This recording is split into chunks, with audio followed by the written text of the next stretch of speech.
Human Battery Show. This is the inaugural episode, and I am your host, Dr. Stefano Sinicropi. I'm an orthopedic spine surgeon by trade, but passion is wellness and getting the world better, getting you better, getting your health better. And we're going to talk so much over the next several years about everything health and wellness on this program. We are on AM 950 radio. Could not be more excited about getting this show underway and so excited to share what we're going to be doing. Now, recharging the human battery. What's that all about? What does that even mean? Well, in our daily lives, what do we do from the first minute that we wake up? We make sure everything is recharged. We recharge our cell phones. We recharge our computers. We just are always looking for that plug to charge something in. No matter what you use, you're recharging something. But what are we not focusing on? We really are doing a poor job of focusing on recharging ourselves. And what does this lead to? This leads to burnout. This leads to a general unease and unhappiness about our lives and what's going on. And ultimately, what does it lead to? It leads to poor physical and mental health. And we have a serious problem with chronic disease in our country. And a lot of it is because we are really not taking care of ourselves the way we should. Now, there's a lot of factors out there that are involved in us having gotten to the point where we're really struggling with getting over our chronic disease crisis. If you look at all of the diseases out there, it continues to really grow year after year, despite how much resource we are throwing at this problem. Now, I am a spine surgeon by trade, but now I'm diving into this new avenue of health and wellness because for the last 18 years in practice, all I've seen are folks getting sicker and sicker. And at some point, I just had to stand up and say, I need to do something about this. We need to do better. And so, hence, started a podcast of my own, started talking about this openly on LinkedIn, opened up wellness clinics, which we'll talk about, coming up over the future. But ultimately, it is about recharging the human battery. And I'm very thankful to AM 950 Radio for allowing me to do this program on their show. How do we recharge the human battery? That's what we're going to be talking about. It's going to be a multi-pillar approach. It's going to be getting our physical selves better, getting our nutrition better, recharging our mental health, recharging our spiritual health. We put these four pillars together and really figure out how to make ourselves well again, think ourselves well, and on top of that, add biohacking devices and other things that can really help to expedite this. We can be so much better. We can get so much healthier. We can reverse the epidemic of chronic disease that is ravaging our communities, our society, and is in some ways just completely overburdening our medical system. So let's together bring on guests, bring on speakers, bring on anybody that can help us to put this all together and to figure out how we can recharge ourselves and just plain old be happier. Now, on that note, when we come back, we're really going to dive into why this project, what is the problem, and what are we going to do about it.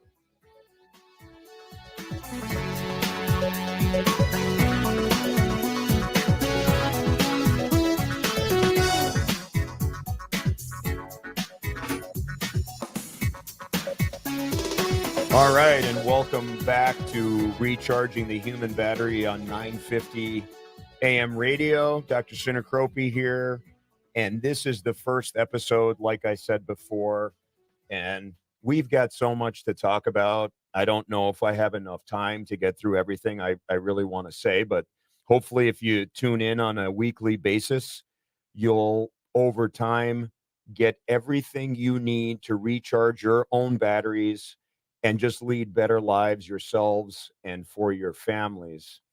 And so let's start with a little bit about who I am. Okay, this is not really about talking about my background, but I think it's important to know who I am and why I'm so passionate about doing, what I'm doing now.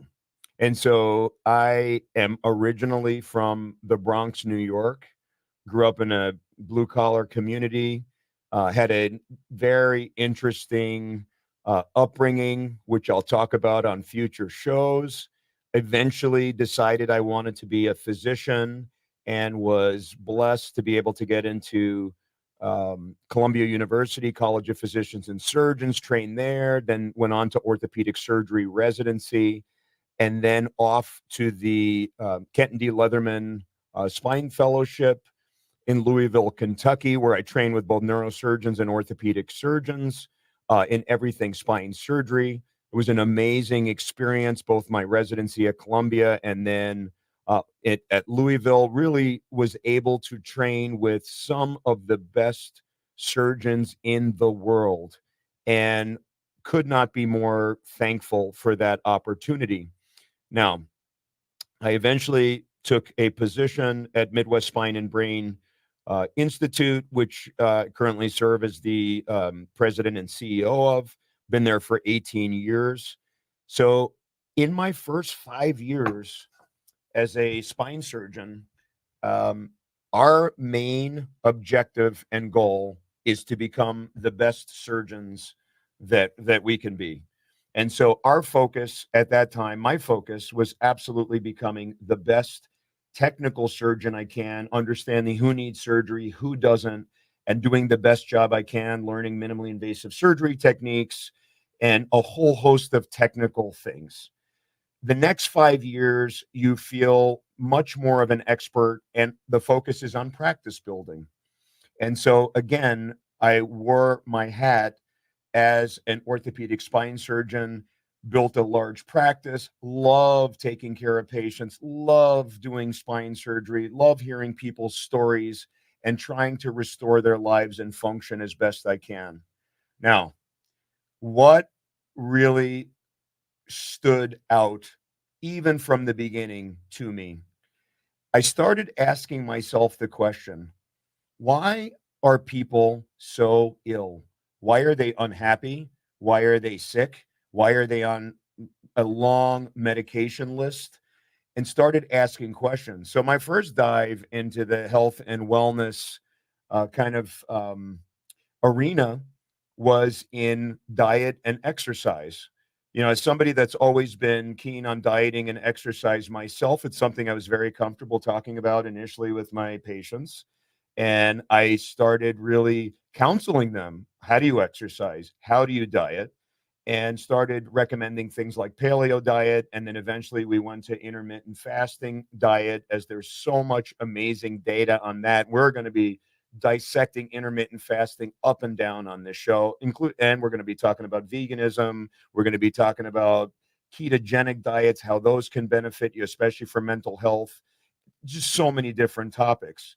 But the more I asked questions that were outside of my lane, the more I became bothered. And first, I was somewhat bothered, and then I started becoming incredibly bothered. So the next step was starting to do some obesity counseling on patients, because so many of our patients are obese and having trouble with their backs and other areas of their spine. And then putting them on diet specifically, we started giving them pamphlets and handouts and all kinds of stuff. I started recommending them to go on Amazon and buy certain books that I would recommend for them to make certain lifestyle changes and things like that. Now, as I became more and more comfortable in my practice and things started going on autopilot, I really started asking some deep questions. And so, asking more questions about mental health, more questions about their diabetes and how that was being managed. I was asking them questions about how their hypertension was being managed. I would say, ma'am, why are you on these 5 medicines? And, most of the times patients had no idea. They just knew that they took their yellow pill at 9 and then they took their green pill at 10:30 and so on and so forth. I started asking way more questions about opioid use because, as you know, in the world of spine, when people have severe problems, they end up being on opioids. And many times people were seeing me for the first time and they were on a lot of opioids. So, really became an expert on opioid management and how we try to improve and mitigate the use of opioids. Now, all that being said, it all came together.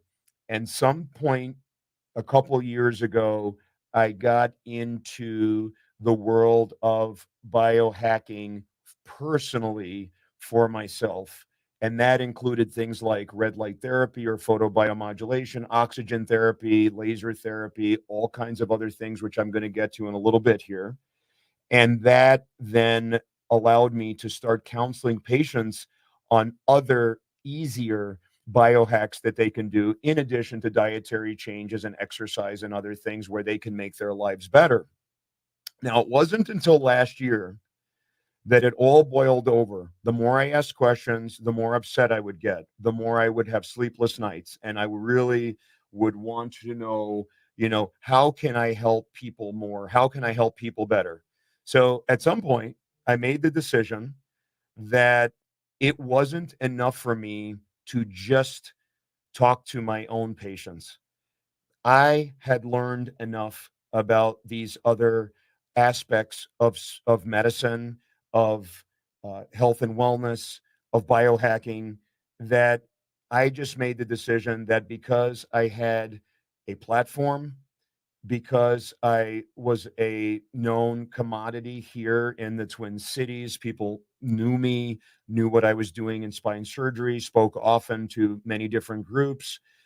I decided that I could make a much bigger difference if I made the commitment to go out there and speak my mind, both on social media, and then decided to start a podcast of my own, which is titled Wellness at the Speed of Light. And one day I just decided, you know what? I'm going to go on social. I'm going to post that I'm going to start this podcast and that I'm going to try to tell the world stories from experts, from people, from anybody that I thought needed to be heard.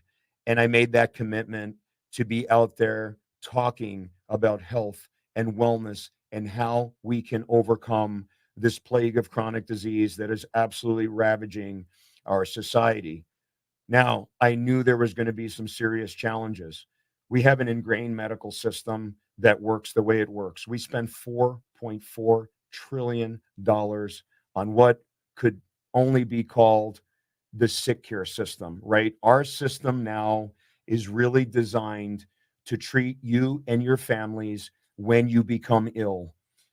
Most of the dollars that are spent in healthcare are spent on treating the result, the sequela of poor lifestyle choices, of having not managed certain chronic things in the correct way, and then they boil over, and then you become sick, and then you need the care of a physician. Now, before I get into my frustration with the current medical system, what I'd like to say is we have an amazing medical system here in the United States, which is incredible, incredible at treating acute illness. So if you're involved in a car accident, if you have a massive heart attack or stroke or things like that, boy, our system is excellent.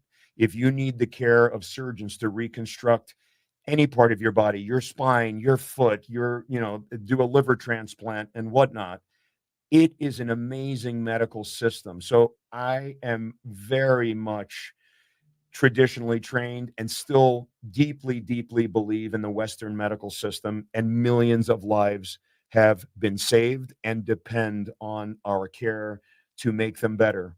Now, where has the medical system failed? And I don't know how else to put it. Now, per capita, we spend more in the United States per capita on medical care than anywhere else in the world.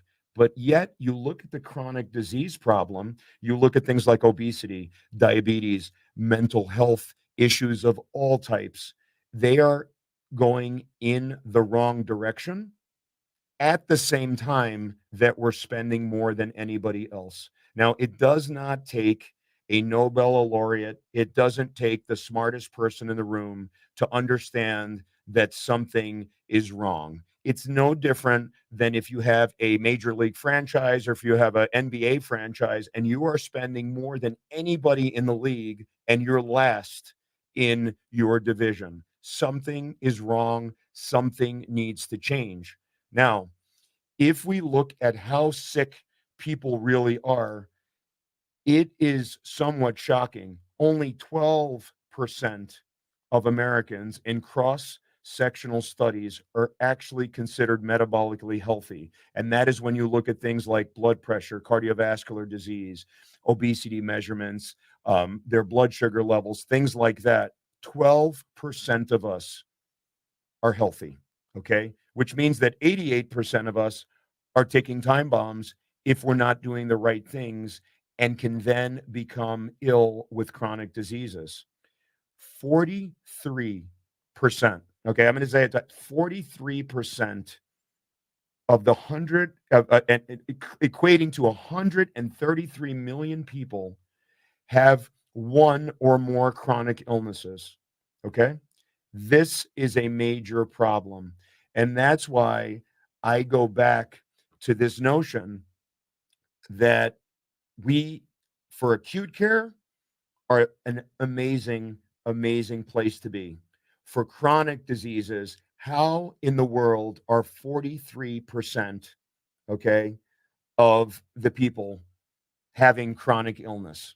Okay. This goes back to our lifestyle choices. This goes to our physical health, our mental health, and other things that we're exposed to. Now, why am I so frustrated? I am frustrated because I am an insider. I cannot be more of an insider in this community. Not only am I an insider as a spine surgeon and physician that understands the medical world and speaks to physicians all day, every day, and speaks to patients all day, every day, but I'm also an insider as far as being a administrator in our group. As the president and CEO of our group, I sit in boardrooms. I understand what the discussions are. I understand what is going on in healthcare. And what is crystal clear is we are spending so much of our time thinking about medication management, surgical procedures, things like acute care, this and that, but way too little time thinking about preventative care and recharging the human battery of people. When I talk to my patients, as not as a physician, okay, as a human being that is very much wanting for the best for people, I will tell you, I can't say this any other way.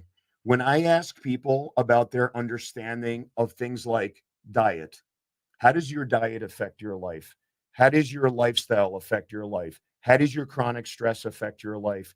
Do you know anything about biohacking? Do you know what hypertension does to you over the long term? Do you understand your diabetes management? Do you understand what is going on with your mental health and what are your treatments? The level of understanding, unfortunately, in our society is so rudimentary. It's so small that I am shocked. And I cannot tell you how much time I'm spending with patients right now trying to educate them on their lifestyle and how it's going to impact the rest of their lives. In fact, one of the things I've been doing recently, you're going to hear a lot about this over the course of the show, is how I ask them to think about if we could show them a movie in 20 years and if that movie included them having no legs because they're not managing their diabetes well, or includes them being in an ICU because they've allowed their heart disease to go out of control and not made the appropriate changes for that, or we show them having Alzheimer's disease when they're 55 years old because Alzheimer's disease, now known as type 3 diabetes, is something that we can do something about. And we are going to have guests that are going to talk about it.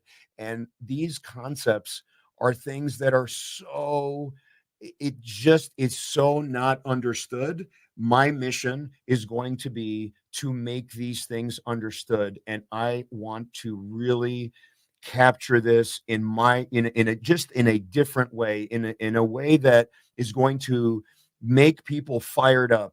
Let's build an army of health and wellness and recharging batteries and things like that. And the only way we're going to do it is to have lively discussions about how little we know, understand how little we know, and then we can actually, do something about it. Now, going back to, chronic disease in the US, it's not just about each of us as individuals getting sicker. What it is doing to our hospital systems, to our society. Think about a society where 43% of us are sick. Our hospitals are filled with a bunch of people that have preventable diseases because a large percentage of chronic diseases are absolutely preventable. This is fact, not fiction. Okay. Think about what it's doing to our productivity as a nation or as a productivity in any nation, right? But let's stay, in America here since we're here. What's it doing to our daily productivity? What's it doing to our happiness? What's it doing to our relationships? Okay. And so the impact on public health is massive of not recharging our batteries, not taking care of ourselves, not leading good lifestyles. And so we have to take that all into account when we are thinking about how much of a crisis this is. And it is an emergency. There's no other way to say it. I'm going to jump up and down. Sometimes you're going to hear me say things that, you may say, why is he upset? Why is he not happy? Because sometimes I just hear things, I can't take it. I just boil over with just wanting to shout, how can this happen? How can we have let this happen? If you just look at obesity and you compare our obesity rate right now to it was in 1980, it's jaw dropping. It's just, I don't know how we can talk about other things. If we look at our diabetes crisis, let's compare it to 1980. Shocking, absolutely shocking. Alzheimer's disease, mental health diseases, the amount of medication use. I mean, it is unbelievably out of control right now. And that's why my previous podcast, that's why this radio show on AM 950 radio, that's why I'm so excited, to move forward with this. Now, I am going to try to talk science. We're going to try to use the facts, but sometimes, we're going to talk about things that, is somewhat, people will take it as controversial, but guess what? I'm going to back it up with facts. Every time our guests are going to come on, we're going to have facts. We're going to dissect things. We're going to dissect articles. We're going to dissect things that you see in the news. And we're going to say what's true, what's not true, what's BS, and what is real, and what are the things we really need to be thinking about. So one of my concerns, which I'll really talk about, is we as a society have become in some ways brainwashed to think that we always need the easy button to get our way out of everything, right? And so it happens to be that in the world of medicine, health and wellness, the easy button is taking a pill, right? The easy button maybe is even doing a procedure, but I would say, pills are more. And so we have to think about, is the easy button something that's going to get us out of this crisis? And I will tell you, as a physician who sees patients every day, there is no easy button for this crisis. Okay. And if somebody invents the easy button, great. It's all fixed. We don't need the show anymore. And I can do something else. I can go relax or, get a cabin or travel and I'm not needed. But unfortunately, there is no easy button. And so we need to think about real solutions to this problem.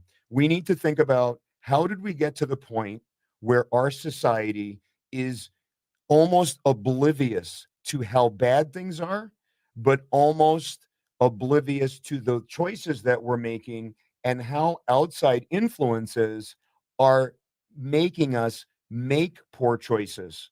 Okay. So, some of it, yeah, people want to go around and say it's this person's fault or they did it to themselves or they did this and that. Yeah, I talk like that sometimes. And I just say, listen, we're doing it to ourselves. Chronic disease is our own issue.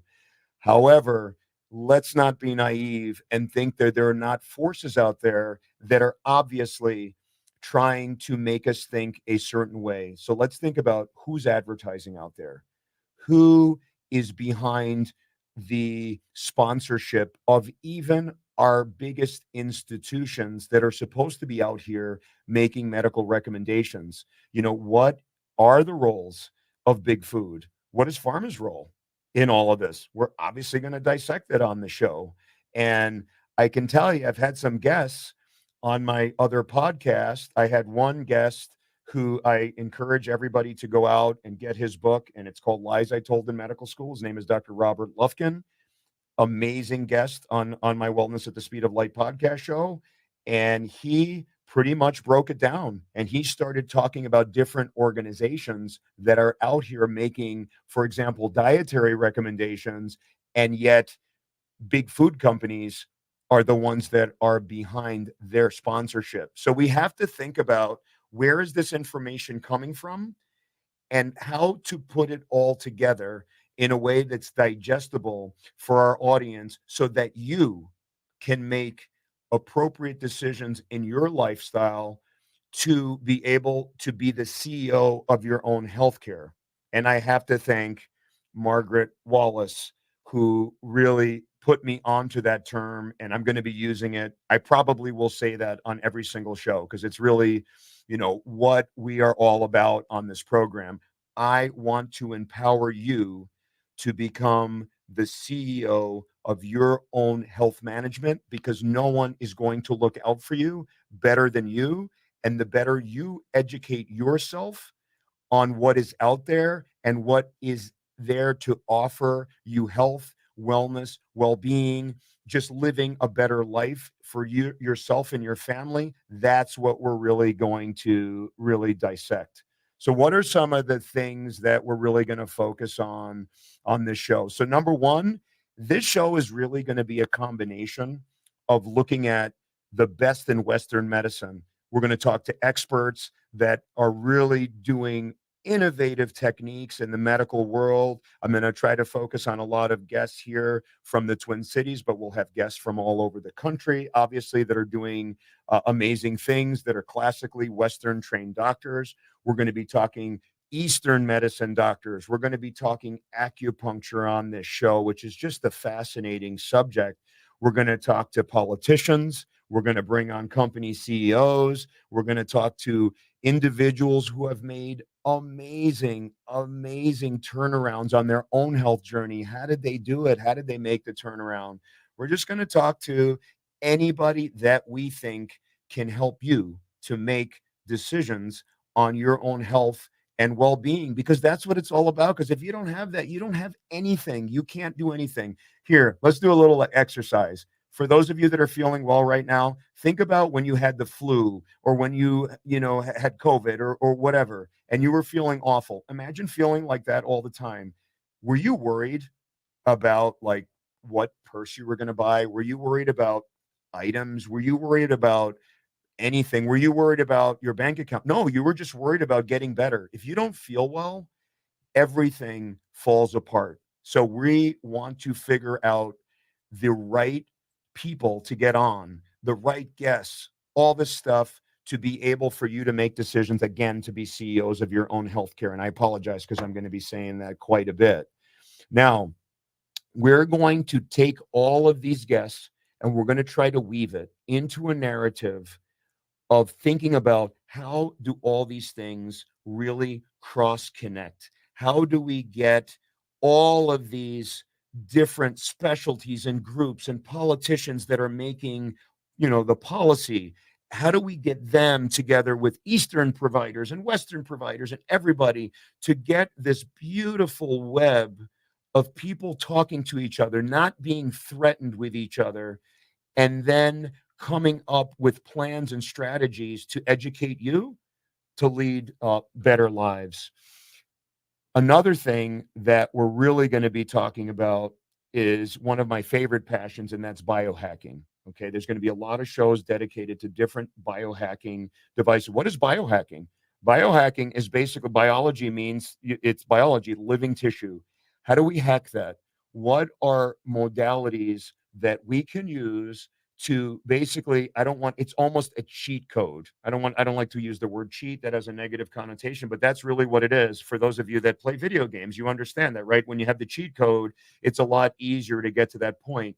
So if you have a nutritional program that helps you to improve your mitochondrial health, another word we're going to be using a lot of, mitochondria, which is the powerhouse of the cell.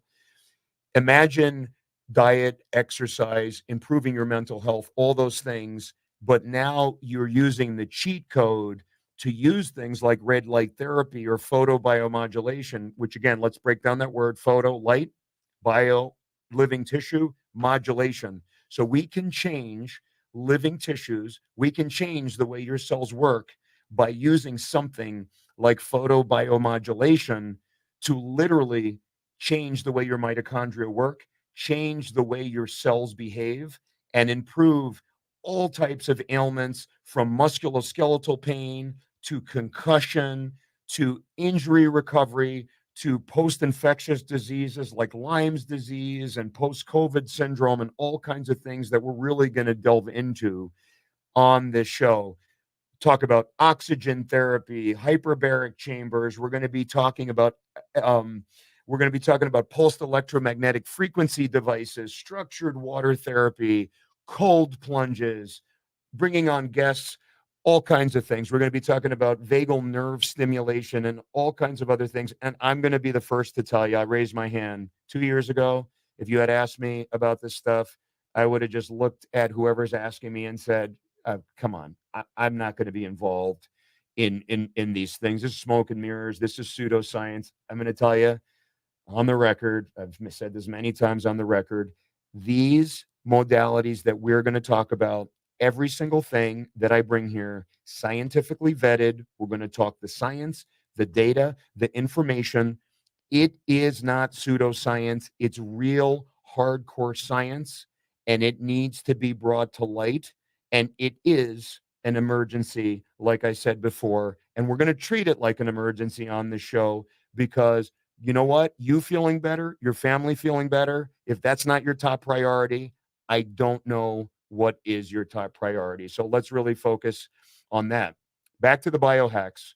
We really are going to really key in on how to integrate becoming a biohacker of your body with the other pillars, which again, your physical health, exercise and wellness, your nutritional health, which is going to focus on microbiome health, what your nutritional intakes are. We're going to talk about, protein management, how to work on that, and so on and so forth, different supplements and other things you should be putting in your body to be working at optimum functioning. We're going to be talking about your mental health, bringing on mental health providers, talking everything about the human brain and how we can improve your mental health, which unfortunately is so overlooked in our society. And we're also going to talk about really the lack of enough mental health providers and funding for mental health projects to be able to really focus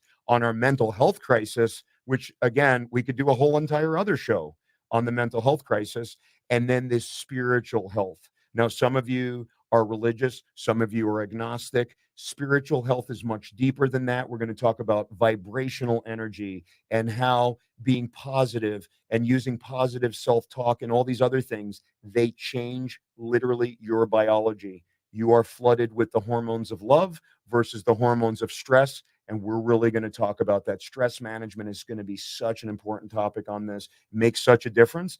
And then stress management and everything I just mentioned, it all changes the expression of your genes. There's an entire science called epigenetics, and that is how everything that you do turns genes on and off only a small percentage of your genetic makeup is fixed. A lot of it are genes you turn on and off. A lot of the development of cancer is because the wrong gene was turned on and the right gene was turned off. A lot of all these diseases that we're going to be really delving into, it's epigenetics. And if we make our environment better internally by focusing on all of the topics we're going to cover, then we're going to turn on the right genes. We're going to flood our bodies with the right hormones of love and happiness and joy, and it's going to lead to well-being. It's going to lead to reduction in chronic diseases. It's going to lead to such a change. And boy, if just in doing this radio show here and getting these guests on, even if we can make a difference in a small fraction of our population, every second of this is going to be worth it. So I'm really excited for you really joining us on this journey.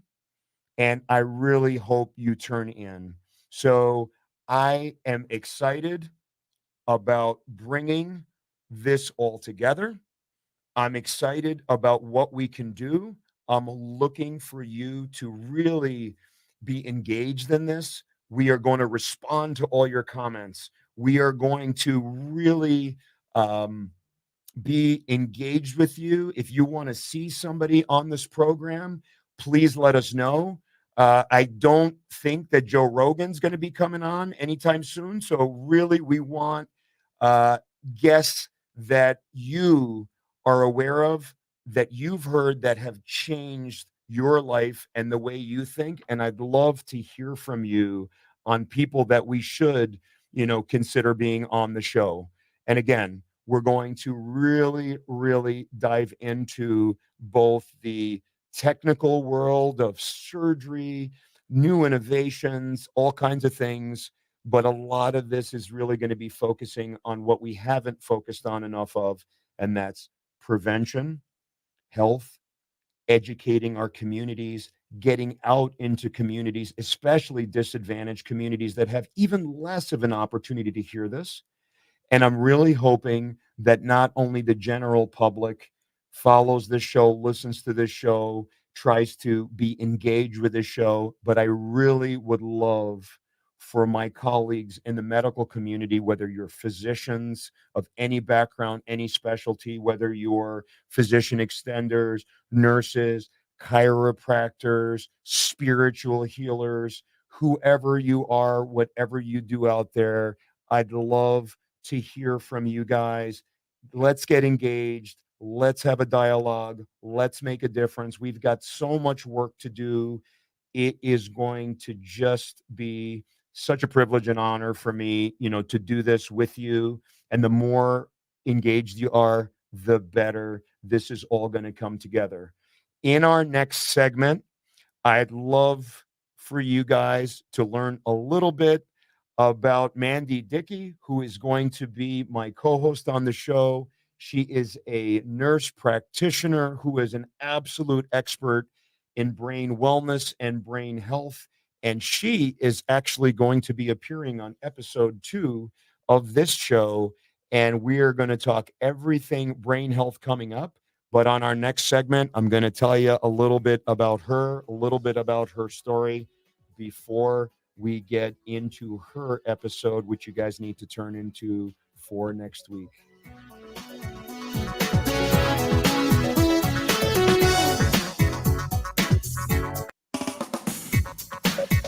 And welcome back, everyone, to Recharging the Human Battery as we get ready to wrap up show number 1. Thanks for being with us today on AM 950 Radio. I am super thrilled right now to have Mandy Dickey sitting in front of me. She is a nurse practitioner that I got to know actually through Midwest Spine and Brain. She unfortunately has gone through her own trials and tribulations, and I'm not going to spoil that for you because she is going to be with me all episode number 2. But she now is with us at the Hypercharge Centers of Wellness trying to help people through biohacking and other things. She has an amazing brain wellness podcast, which we're going to get into on the next episode because I want everybody to go to her show and listen to that. It is an awesome, awesome show with amazing guests on it. And on that note, I just want to say hello. Thank you for coming in today. I look forward to seeing you next week on our episode. So, can you tell us a little bit about why you are so excited about brain health, a little bit about your show, and a little bit about your excitement to be on Recharging the Human Battery as we really get through some amazing guests? Absolutely. I'm so glad to be here with you today as well. So I have been working in neuroscience as and healthcare for 25 years, and it's always been in neuroscience, and I've always loved it. I fell in love with the brain pretty much as soon as I learned about it. So having the opportunity to share and educate other people about it in any way is an exciting opportunity for me.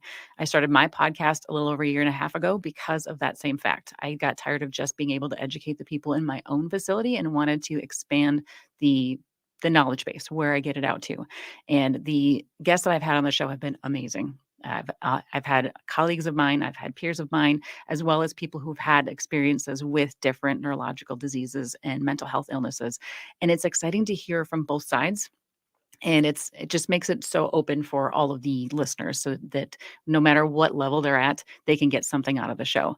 And being here and being at Hypercharge, being at Midwest Brain initially, Spine and Brain, it was so cool to have those different opportunities.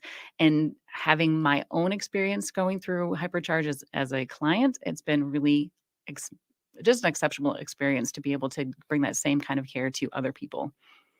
Well, you know what? I am so excited to have you here. You're going to be sitting with me co-hosting, a bunch of these, and we're, together, I think we really can get the message out. You have a very different perspective having gone through your own situation, being on the other side, seeing so many providers, seeing what the healthcare system is all about.